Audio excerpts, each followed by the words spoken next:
Good morning, students. I am Professor Sarika Suke, and we are going to learn the subject Object-Oriented Programming with C++ for the BCA second year, semester 3.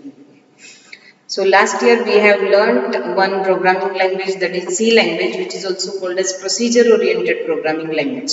So these are about the characteristics of procedure-oriented programming language.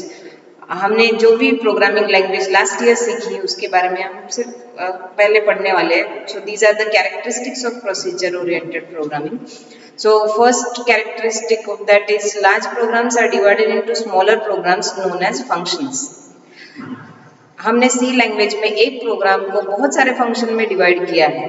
जैसे कि for example एक ही programme में हमारे number of functions हैं और वो function हम lastly main function में कॉल करते हैं.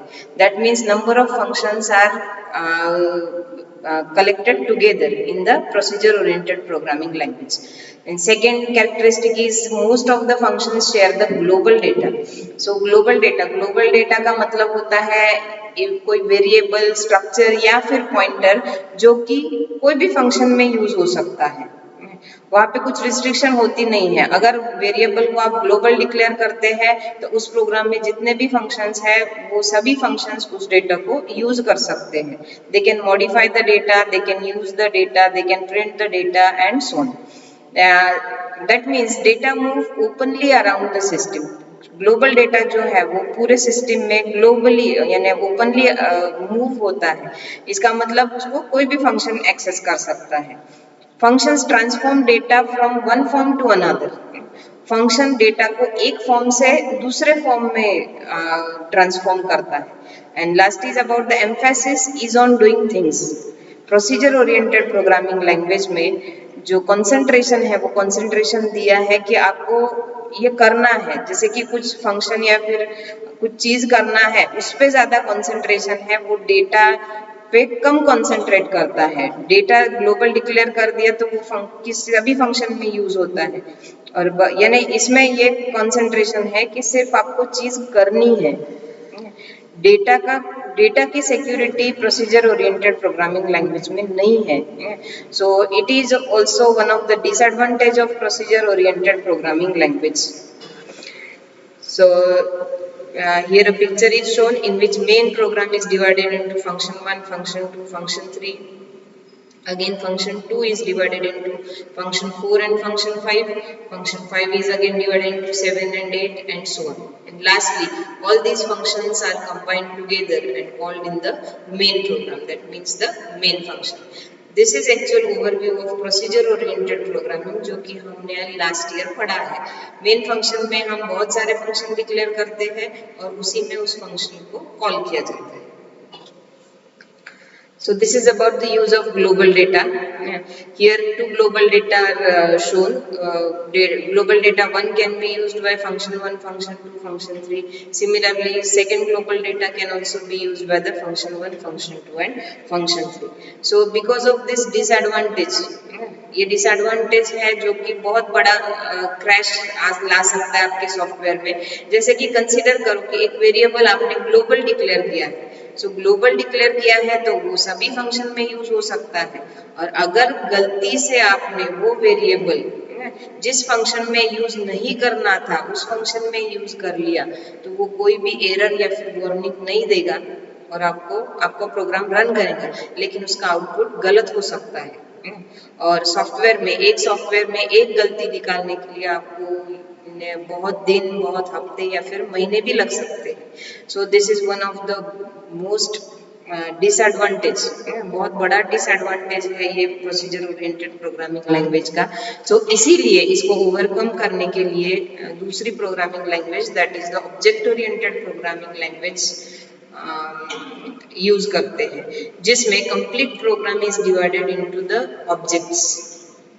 चलिए यहाँ पे ऑब्जेक्ट यानी क्या होता है कि जो भी डेटा आपको जो भी फंक्शन में यूज करना है वो डेटा और फंक्शन एक साथ बाइंड किए जाते हैं, एक साथ ऑब्जेक्ट में रखे जाते हैं.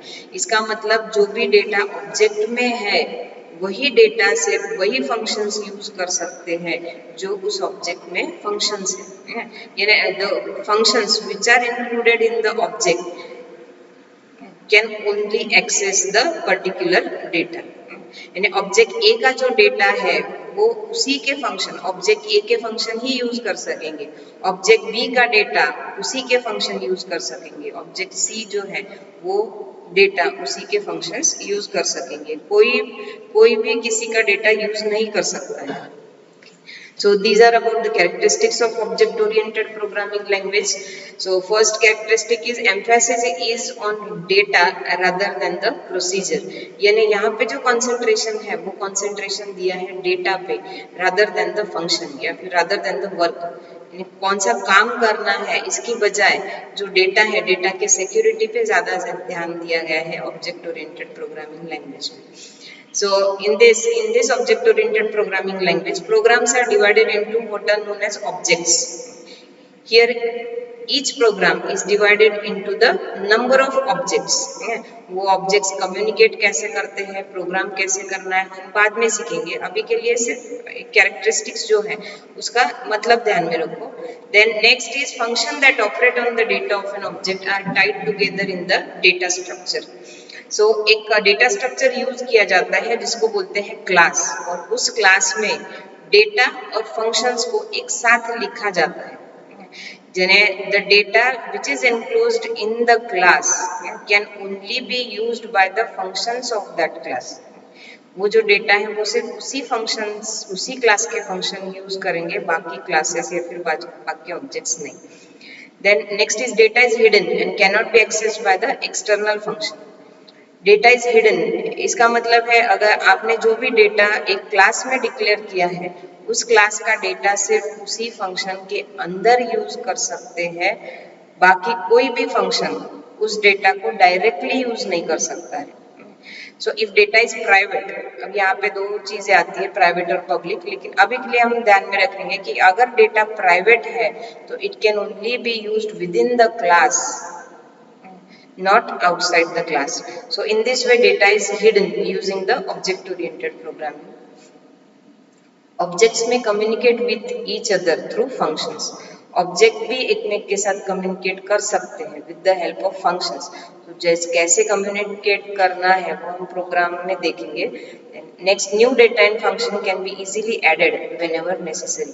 अगर आपको आपके सॉफ्टवेयर में कुछ फंक्शंस ऐड करने हैं या फिर कुछ नया डेटा ऐड करना है, कुछ सॉफ्टवेयर में अपडेशंस करने हैं, तो that data and function can easily be added using the inheritance, which is one of the characteristics of object oriented programming language. So now we'll see the basic concepts of object oriented programming. These are about the basic concepts of object oriented programming. These are objects, classes, data abstraction and encapsulation, inheritance, polymorphism, dynamic binding and message passing. So one by one we will see these concepts. So first we will see the objects.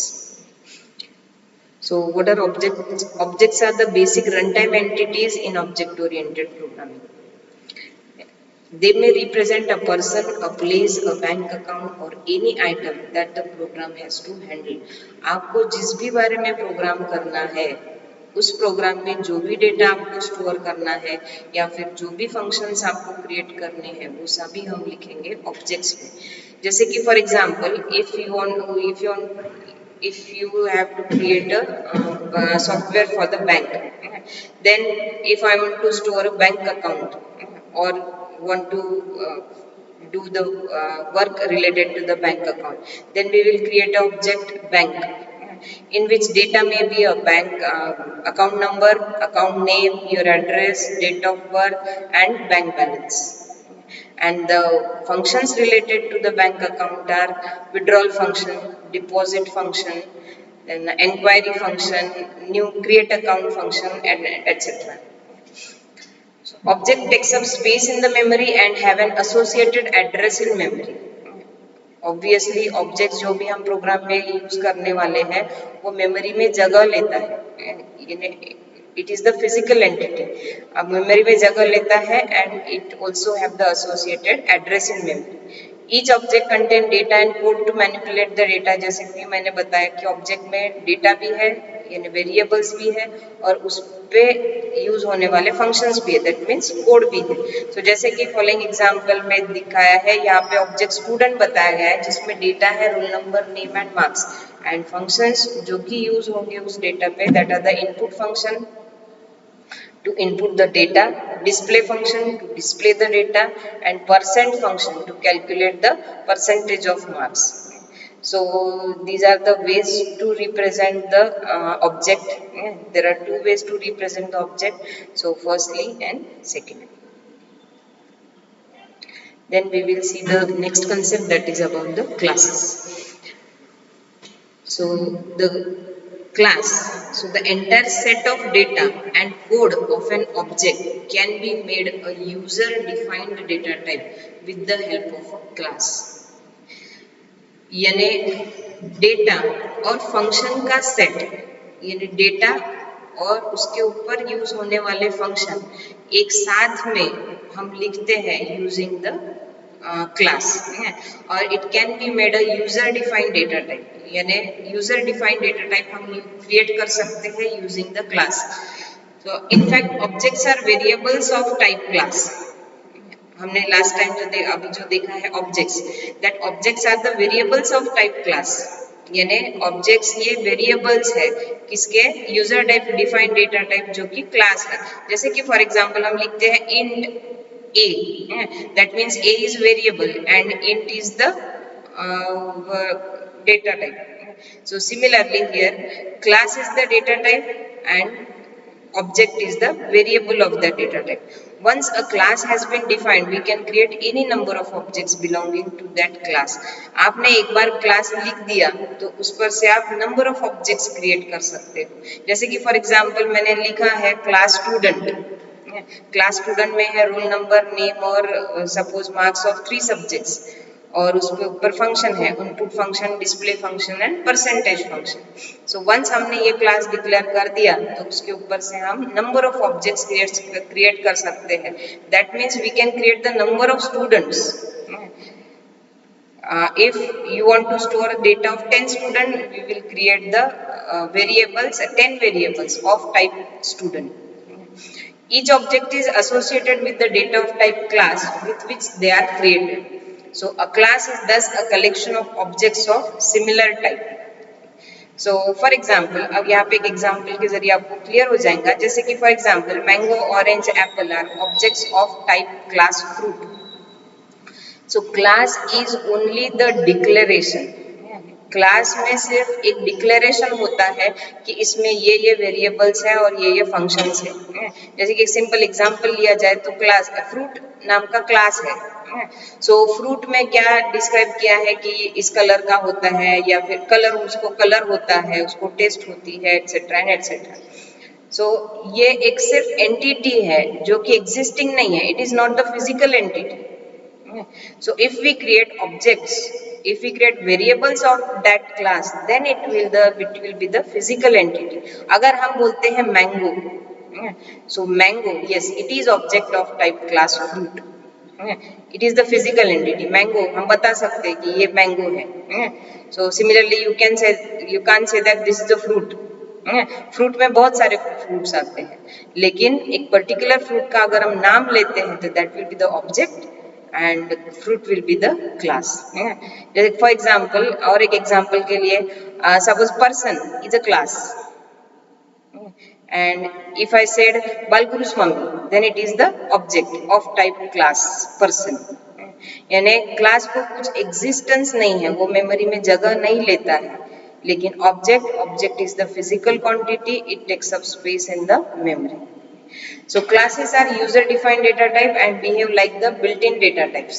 जैसे built-in data types को हम use करते हैं, similarly we can use the classes also. और उसका syntax भी same ही है।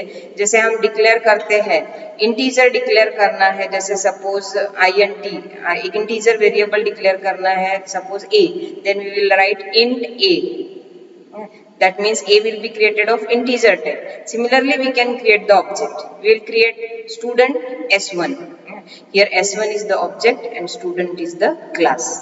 So student means here student is the built-in user defined data type.